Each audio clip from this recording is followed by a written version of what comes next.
Sederalun, seribuan pohon ditanami di pantai Desa Suapuntung, Kecamatan Kuala Pesisir, Nagan Raya.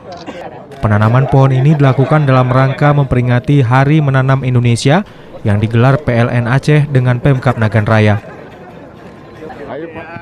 Pohon ditanami oleh Bupati bersama Forkopimda sebagai bentuk penghijauan dan menjaga lingkungan.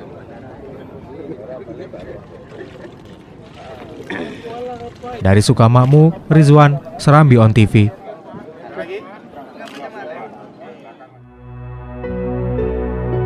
Ku perkenalkan padamu sebuah tempat yang rupawan,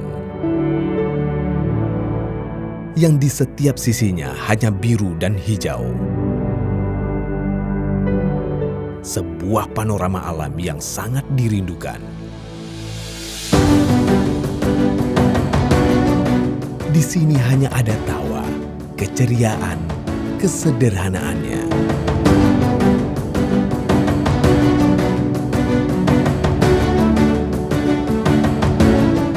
Pengalaman menikmati dua warna air laut atau menikmati tarian khas Likok Pulau yang mempesona.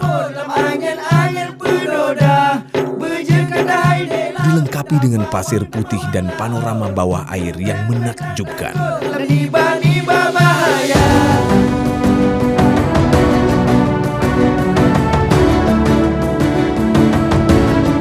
Yang akan membawamu ke sebuah pengalaman baru.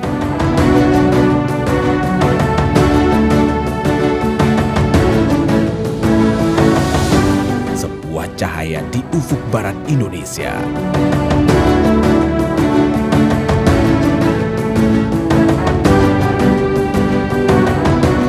Mereka menyebutnya Pulau Aceh.